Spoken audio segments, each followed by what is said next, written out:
Hi everyone, so in this video we are going to do a very important novel, and that is A Portrait of the Artist as a Young Man, written by your James Joyce and published in the year 1916.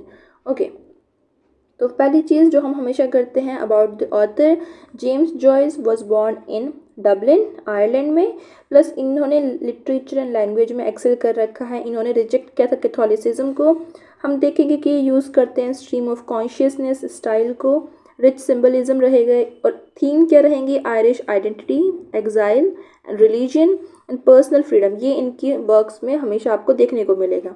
तो next चीज़ जो हमें करनी है वो है इनके important work. इन्होंने क्या क्या इंपॉर्टेंट लिखा है। डबलिनर्स 1914 में एक शॉर्ट स्टोरी कलेक्शन पब्लिश होती है। उसके बाद हमारी ये नॉवल आती है, सेमी ऑटोबायोग्राफिकल है और लिखी गई है एक एस्पायरिंग आर्टिस्ट के ऊपर, उसके बारे में। फिर आती है यूलिसिस 1922 में पब्लिश होती है, masterpiece of the modern age. Single day की कहानी बताती है। सेम डेट में 1922 में ही आपकी वेस्टलैंड पब्लिश होती है, another significant important work of modern age. फिर आती है हमारी फाइन गेन्स वेक 1939, एक्सपेरिमेंटल नॉवल है क्योंकि इसमें लैंग्वेज बहुत ही डिफरेंट तरीके से यूज़ हो रखी है। देन आता है हमारा इंट्रोडक्शन ऑफ द नॉवल, हमारा फुल टाइटल, हमारी पब्लिशिंग डेट, हमारा लिटरेरी पीरियड जब ये पब्लिश होती है मॉडर्न एज में 1916 हमारा मॉडर्न एज आता है। जॉनरा है कोस्टल रोमान, जैसे कि हमारी बिल्डुंग्स रोमान होती है जिसमें कैरेक्टर की ग्रोथ होती है, कमिंग ऑफ एज में पता चलता है, धीरे धीरे कैरेक्टर चाइल्डहुड से अडल्टहुड में आ रहा है। वैसे ही कोस्टल रोमान होती है जिसमें जो आर्टिस्ट है, आर्टिस्ट की ग्रोथ दिखाई जाती है और उस पर्टिकुलर ग्रोथ के लिए आर्टिस्ट, कोई भी आर्टिस्ट हो सकता है, उसके लिए हम ये वाला टर्म यूज़ करते हैं। सेटिंग है आयरलैंड की, डबलिन की। स्ट्रीम ऑफ कॉन्शियसनेस इसमें यूज़ कर रखा है। जैसे कि आपको पता होगा जितनी भी मॉडर्न एज की नॉवेल्स है उसमें स्ट्रीम ऑफ कॉन्शियसनेस बहुत इंपॉर्टेंट रोल प्ले करता है। वर्जीनिया वुल्फ ने यूज़ कर रखी है, जेम्स जॉयस ने यूज़ कर रखी है। अमेरिकन लिटरेचर में बात करें तो विलियम फॉकनर यूज़ करते हैं।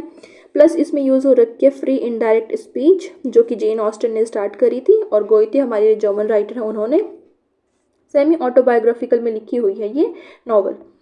तो आगे हमारा बैकग्राउंड देख लेते हैं नॉवल का, क्योंकि that is important when you reading a novel, आपको बैकग्राउंड पता होना चाहिए। तो आयरलैंड उस टाइम पे अंडरगोइंग अ सिग्निफिकेंट चेंज, क्योंकि जैसे हमारे इंडिया में हम हमें जो इंडिपेंडेंस चाहिए थी तो उसके लिए हम मूवमेंट्स कर रहे थे उस टाइम पे, तो सेम चीज़ आयरलैंड में हो रही थी। उन्हें भी ब्रिटेन से अलग होना था, उनको भी ब्रिटिश रूल से अलग होना था, इंडिपेंडेंस चाहिए थी, तो मूवमेंट हो रहे थे और उसी टाइम की सेटिंग हमारी नॉवल में देखने को मिलती है। प्लस यहाँ पे कैथोलिक चर्च एक इम्पॉर्टेंट रोल प्ले करेगा नॉवल के अंदर, क्योंकि आयरलैंड में कैथोलिक थे, कैथोलिसिज्म था।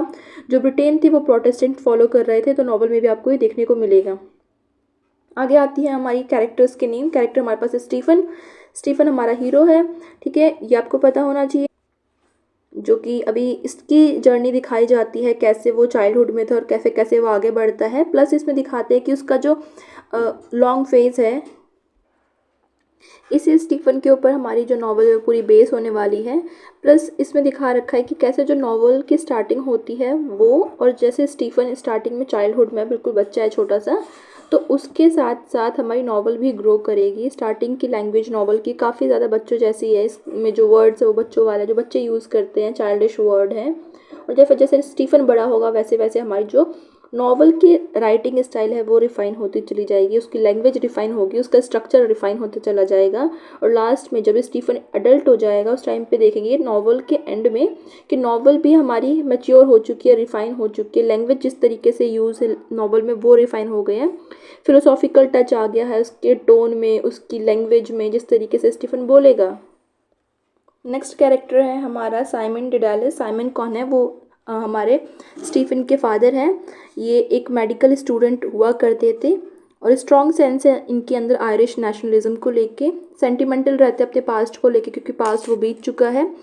अपने यूथ को लेके बहुत ज़्यादा चीज़ें सोचते रहते हैं। नेक्स्ट हमारे पास मैरी डिडालिस, जो कि इनकी मदर हैं, बहुत ज़्यादा रिलीजियस हैं और स्टीफन से इनकी आर्ग्यूमेंट होते रहते हैं कि वो कौन सी सर्विस अटेंड करेंगे या नहीं। फिर आती है हमारी एमा, स्टीफन का लव इंटरेस्ट हुआ करती हैं ये। थ्रू आउट द नॉवल वो उसका लव इंटरेस्ट रहने वाली है काफ़ी सालों तक। और जो स्टीफन है वो एमा के लिए काफ़ी सारी पोइट्रियाँ भी लिखता है। फिर आता है क्रैनले। क्रैनले कौन है? वो स्टीफन का यूनिवर्सिटी फ्रेंड है, वो उसका बेस्ट फ्रेंड हम बोल सकते हैं। वो उसकी जितनी भी फिलोसॉफिकल आइडियाज़ हैं, थॉट्स हैं, फीलिंग्स हैं, वो सुनता है स्टीफन की चीज़ें। दांते। दांते एक फीमेल कैरेक्टर है, मेल कैरेक्टर नहीं है, वो स्टीफन की हमारी गवर्नेंस है। नेक्स्ट हमारे पास चार्ल्स। Stewart Parnell. पार्नेल कौन है?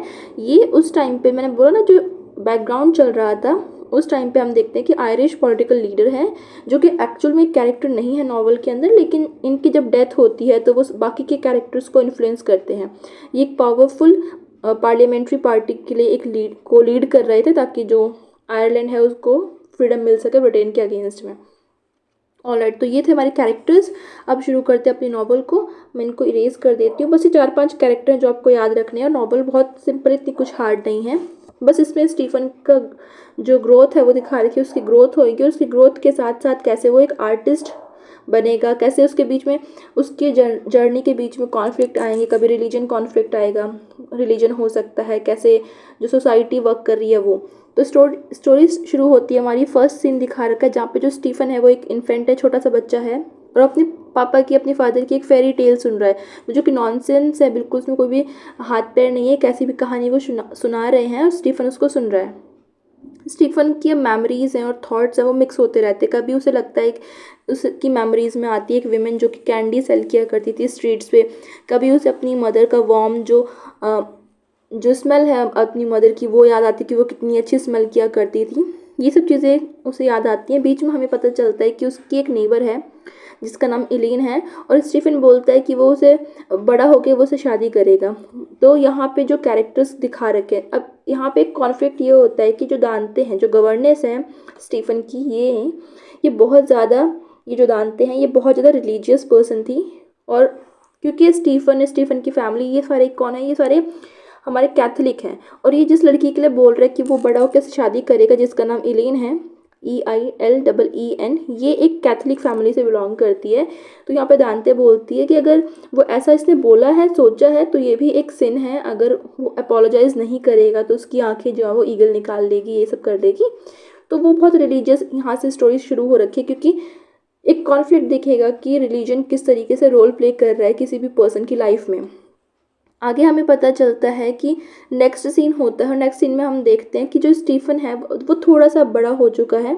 हमने स्टार्टिंग में देखा वो इन्फेंट था, अब हम देख रहे हैं कि वो थोड़ा सा बड़ा हो चुका है। और यहाँ पे आगे पता चलता है कि वो अपने फर्स्ट ईयर में है, फर्स्ट ईयर ऑफ स्कूल। अभी वो स्कूल जा रहा है, वो फर्स्ट ईयर में है। उसके स्कूल का नाम है क्लॉन्गऑफ्स वुड स्कूल और वहाँ पे वो बाकी बच्चों के साथ में खेल रहा है। लेकिन उसको लॉन्गिंग है, उसको पीस चाहिए, वो चाहता है कि वो खेले नहीं यहाँ पे, वो क्लास में जाके आराम से बैठ के पढ़े। प्लस वो होम सिकनेस भी फील करता है, वो फील करता है कि वो बाकी बच्चों के साथ मिल नहीं पा रहा है, उनके साथ अलाइन नहीं हो पा रहा है और उसे होम सिकनेस होने लगती है। उसमें कुछ बच्चे ऐसे भी होते हैं जो उसको एक डिच में फेंक देते हैं, गड्ढे में फेंक देते हैं। अगली बार जब वो उठता है तो उसे कोल्ड हो रखा होता है, तो वो अपनी स्कूल की जो हमारी इन्फर्मी होती है वहाँ पे वो सुनता है एक न्यूज़। उसे पता चलता है कि जो आयरिश नेशनलिस्ट थे जिनका नाम था चार्ल्स पार्नेल, उनकी डेथ हो गई है। अब ये चीज़ देखो यहाँ पे मेंशन करी है, कैरेक्टर मेंशन नहीं किया है, ठीक है। अब आगे हमें स्टोरी आगे बढ़ेगी, हमें पता चलता है कि फ्यू मंथ्स बीत चुके हैं। अब जो स्टीफन है वो अपने घर पे आया हुआ है क्योंकि अभी वो स्कूल में था, बोर्डिंग स्कूल में था। अब विंटर हॉलीडेज़ हैं, वो घर पे आया है और वो सुनता है उसकी फैमिली एक आर्ग्यूमेंट कर रही है। आर्ग्यूमेंट किसके ऊपर हो रहा है? पार्नेल के ऊपर, ठीक है। अब पार्नेल के ऊपर आर्ग्यूमेंट क्यों हो रही है? ये तो एक अच्छा पर्सन था। तो यहाँ पे ना दो लोगों का एक तरीके से ग्रुप बन गया है। जो इसके फादर हैं, ठीक है, उनको लगता है कि जो पार्नेल के साथ हुआ है वो गलत हुआ। पार्नेल के साथ एक्चुअली होता क्या है कि वो एक अच्छा पर्सन तो होता है, वो जिस तरीके से कंट्री को लीड कर रहा होता है, लेकिन अब पता चलता है कि पार्नेल का एक मैरिड विमेन के साथ अफेयर चल रहा था और उसके बाद जो चर्च है वो उसको पनिशमेंट देती है इस तरीके से। तो यहाँ पे दांते को लगता है कि चर्च ने अच्छा किया, लेकिन साइमन को लगता है कि ये चीज़ गलत हुई है। अब दांते को ऐसा क्यों लगता है? मैंने आपको बताया था कि दांते जो है वो बहुत ज़्यादा रिलीजियस लेडी है, तो उसको लगता है कि चर्च जो कर रहा है वो सब कुछ सही होता है। तो यहाँ पे ये चीज़ हमें पता चलती है। इसके बाद साइमन फिर से अपने स्कूल में रिटर्न करता है और वो चौंक जाता है, हैरान होता है इस चीज़ को सुन के, जब उसे ये पता चलता है कि इसके स्कूल के 2 बच्चे, मतलब कि 2 मेल स्टूडेंट, मतलब कि 2 बॉयज़ जो हैं उनको पकड़ा गया है। एक उनकी अपर क्लास जो थी उस क्लास के 2 बॉयज़ के साथ इंटरकोर्स करते हो। मतलब कि यहाँ पे जो होमोसेक्सुअल का एक थीम है या फिर एक आइडिया है वो यहाँ पे आता है कि उसका फर्स्ट एनकाउंटर जो है, स्टीफन का फर्स्ट एनकाउंटर जो है वो होता है एक होमोसेक्सुअल एक्टिविटी के साथ। कि वो पहली बार कोई ऐसी चीज़ सुन भी रहा है तो वो एक होमोसेक्सुअल चीज़ हो रही है और इसके लिए बच्चों को बहुत ज़्यादा पनिशमेंट मिलती है उन बच्चों को। और इसी बीच में हमें पता चलता है कि स्टीफन के जो ग्लासेस हैं वो टूट गए हैं। अब उसके ग्लासेस टूट जाते हैं, इसलिए वो अपना होमवर्क नहीं कर पाता है। लेकिन टीचर आके उसको पिटाई करती है कि उसका होमवर्क नहीं है और उसने जो ग्लासेस हैं वो सिर्फ उसका बहाना है ताकि वो काम ना करे। आगे जो स्टीफन है वो इस चीज़ की और भी चीज़ों की जो कंप्लेन है वो जाके रेक्टर को कर देता है, अपनी स्कूल के प्रिंसिपल को कर देता है। और यहाँ पे जो प्रिंसिपल है वो स्टीफन की साइड लेता है और स्टीफन का यहाँ पे जो मोटिवेशन है थोड़ा सा बूस्ट हो जाता है। अभी तक स्टीफन कैसा था, एक शाई सा था, बच्चों के साथ मिल नहीं पा रहा था, लेकिन सडनली इसने ऐसा किया, उसने अपनी क्लासमेट्स का भी साथ देता है। तो यहाँ पे एक पॉजिटिव सा उसके अंदर चेंज आता है, उसके अंदर एक पॉजिटिव एटीट्यूड यहाँ पे जनरेट हो जाता है। आगे हम देखते हैं कि स्टीफन जो है अब वो थोड़ा सा और बड़ा हो गया, क्योंकि स्टोरी एक बिल्डुंग्स रोमान में चलेगी, इसकी कमिंग ऑफ एज स्टोरी है, वो उसमें ग्रोथ हो गई, डेवलपमेंट होगा स्टीफन का। अब जो स्टीफन है वो अपनी समर को बिता रहा है ब्लैक रॉक में, और वहाँ पर वो एक अपने नेबर से मिलता है। उसका वहाँ पे यहाँ वहाँ घूम रहा होता है, यहाँ वहाँ की गलियों में घूम रहा होता है। स्टीफन की जो फैमिली है, अब यहाँ पे हमें एक और चीज़ पता चलती है कि जो स्टीफन की फैमिली है they are about to shift, क्योंकि उनके पास फाइनेंशियली इतने पैसे नहीं हैं कि वो उसको दोबारा से स्कूल में भेज सके। तो यहाँ पे क्या पता चलता है कि फाइनेंशियल ट्रबल की वजह से इसको अब दूसरे स्कूल में भेजा जाएगा, ये उस स्कूल में वापस नहीं जाएगा। इसकी फैमिली शिफ्ट हो जाती है डबलिन में, जहाँ पे स्टीफन एक लड़की के साथ इन्फेचुएटेड फील करता है, उसके टुवर्ड्स अट्रैक्टिव फील करता है। उस लड़की का नाम है एमा, जिसके लिए उसे हमेशा से एक लॉन्गिंग रहेगी। थ्रू आउट द नॉवल आप देखोगे कि वो उसका इन लव इंटरेस्ट रहने वाली है। ऑलराइट, तो यहाँ पे वो एमा से मिलता है, दोनों के बीच में एक अच्छा रिलेशन चल रहा होता है। वो उसके लिए एक कुछ लव पोएम भी लिखता है। अब जो नॉवल है वो फिर से कुछ सालों आगे चली जाएगी, क्योंकि नॉवल जंप कर रही है। थ्रू आउट द नॉवल आप देखोगे चीज़ें जंप हो रही हैं। अब हम देखते हैं कि जो स्टीफन है वो एक हाई अचीविंग स्टूडेंट है बेलवेडर्स में। यहाँ पे इसकी कॉलेज का नाम है BELVEDERE, ठीक है, ये इसके स्कूल का नाम है बेलवेडर। आगे हमें पता चलता है कि इसने सडनली अपने आप को सीरियसनेस में चेंज कर लिया है। ये काफ़ी ज़्यादा सीरियस रहता है, पढ़ता रहता है हमेशा। इसकी नॉवल थोड़ी सी आगे बढ़ेगी और हम देखते हैं कि इसके यूनिवर्सिटी के एंड तक आते आते इसको कुछ लार्ज सम ऑफ मनी मिलती है, क्योंकि इसने अपने एकेडमिक में एक्सीलेंस परफॉर्म किया होता है। और उन सारी मनी को ये खर्च कर देता है अपने दोस्तों के ऊपर, फैमिली के ऊपर। और जब तक वो खर्च करता है तब तक वो खुश रहता है, मज़े कर रहा होता है, हैप्पी होता है। जैसे वो पैसे ख़त्म होते हैं फिर से अनहैप्पी हो जाता है, रेस्टलेस हो जाता है। अब क्योंकि जो स्टीफन का कैरेक्टर है वो थोड़ा सा अडल्टहुड में आ चुका है, तो आप देखोगे कि इसके अंदर सेक्सुअल फ्रस्ट्रेशन आने लग जाती है। इसके अंदर फीलिंग ऑफ शेम की, फीलिंग ऑफ फियर आने लग जाता है। तो ये सोचता है कि वो कहाँ जाएगा, किसके पास जाएगा। शेम की फीलिंग हो सकती है, तो ये कहाँ जाता है, ये जाता है प्रॉस्टिट्यूट्स के पास। तो यहाँ पे इसका फर्स्ट रिलेशन होता है, वो भी प्रॉस्टिट्यूट्स के साथ में। अब जो स्टीफन की क्लास है वो पार्टिसिपेट करती है एक 3 डे रिलीजियस रिट्रीट में। एक तरीके से फंक्शन टाइप में ऑर्गेनाइज हो रहा होता है वहाँ पे। और इस रिलीजियस रिट्रीट में 3-4 सर्मन्स दिए जाते हैं, जैसे कि सिन के ऊपर, हेल्थ के ऊपर, सफरिंग के ऊपर। और इन सब के बाद स्टीफन को गिल्ट होने लगता है। गिल्ट किस चीज़ का, कि उसने एक प्रोस्टिट्यूट के साथ इसने जिस तरीके से रिलेशन बनाए हैं, या फिर इसके अंदर वो जो फीलिंग्स भी आई सेंशुअल चीज़ों की। तो क्योंकि रिलीजन के अकॉर्डिंग तो वो सब सिन है, तो जब इसने सुना इन सब के बारे में, सरमन सुने रिलीजन के ऊपर, हेल्थ के ऊपर, सफरिंग के ऊपर, तो उसे गिल्ट होने लग गया। और ये जो गिल्ट है उसका अनबियरेबल हो गया। उसने कन्फेस किया अपने सिन को। अब वो क्या कर रहा है, अब वो चाहते एक पायस लाइफ को स्पेंड करेगा। इसने धीरे धीरे अपनी सारी चीज़ों को अलग कर दिया। अब ये कैसे रहता है, एक ऐसी लाइफ जी रहा है जहाँ पे इसको लगता है कि रिलीजन ही सब कुछ है। क्योंकि मैंने आपको बोला कि पूरी नॉवल में रिलीजन एक इंपॉर्टेंट रोल प्ले करेगा। एक तरीके से वो बैरियर भी बनेगा, ओवर पावर करने की कोशिश करेगा एक पर्सन को। अब इसका यहाँ पे बिहेवियर इतना ज़्यादा लोगों को पसंद आ रहा होता है, क्योंकि कॉलेज में तो इतना अच्छा बिहेवियर करोगे सबको पसंद आएगा। तो वहाँ के जो डायरेक्टर होते हैं वो स्टीफन को बोलते हैं एक प्राइवेट मीटिंग में कि वो एक वेल सूटेड पर्सन है प्रीस्टहुड के लिए, कि मतलब वो प्रीस्ट बन जाए। लेकिन यहाँ पर जो स्टीफन है वो उसने अभी डिसीजन बनाया नहीं है, सोचा नहीं है कि वो क्या करेगा। लेकिन वो सोचता है कि प्रीस्टहुड में वो नहीं जाएगा, क्योंकि उन प्रीस्ट लाइफ कैसी होती है, रिपल्सिव होती है, बोरिंग होती है। लेकिन उसे ऐसी लाइफ जीनी नहीं है। इंस्टीट्यूट वो क्या करता है, अप्लाई कर देता है यूनिवर्सिटी ऑफ डबलिन के लिए। और एक दिन वो सोर पे होता है, मतलब कि समुद्र के किनारे बैठा होता है, सोर पे होता है। और वो देखता है कि एक लेडी को देखता है, गर्ल को देखता है जो कि पानी में उतर रही है, पानी में जा रही होती है। और उस लड़की को देख के उसके अंदर एक एपिफेनी होती है। ये जो एपिफेनी वर्ड है ये आप कई बार देखने को मिलेगा लिटरेचर में। तो वो वर्ड जेम्स जॉयस ने स्टार्ट किया है। एपिफेनी होता है एक सडन आपके अंदर इवोकनिंग हो रही है, आपको एक, हिंदी में हम बोलते हैं ना कि दिमाग की बत्ती जल जाना, तो वैसे ही एक फीलिंग इसके अंदर आती है। सडनली इसको ऐसा लगता है कि नहीं, अच्छा ये मेरी लाइफ का मोटिव है कि नहीं, मैं ये सब नहीं करूँगा, मैं एक राइटर ही बनूंगा, जो कि उसका हमेशा से एक मुद्दा था, वो चाहता था बनना। तो वहाँ पे उसको अपनी लाइफ का एक गोल मिल जाता है कि वो एक राइटर बनेगा।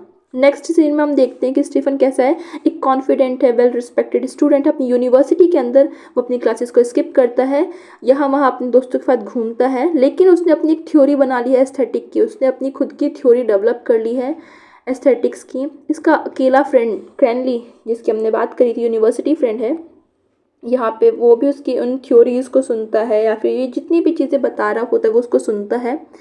स्टीफन अभी भी एमा के लिए पोएम्स लिखता है। स्टीफन एक राइटर बन चुका है। हालांकि एमा के बारे में वो अभी भी लिखता है, क्योंकि एमा ने अभी भी उसकी थॉट्स को कंज्यूम कर रखा है, उसके through out the love interest रहेगी वो। फाइनल में हमें पता चलता है, फाइनल पेजेस में नॉवल की, कि एक डायरी एंट्री जो स्टीफन है वो लिख रहा है, और उसमें वो क्या बोलता है कि वो एक राइटर बन रहा है, वो राइट करता है, खुश है उसको लिख के, और वो आयरलैंड को छोड़ देगा ताकि वो अपनी राइटर की जर्नी को परस्यू कर सके। तो इस तरीके से जो नॉवल है वो ख़त्म होती है।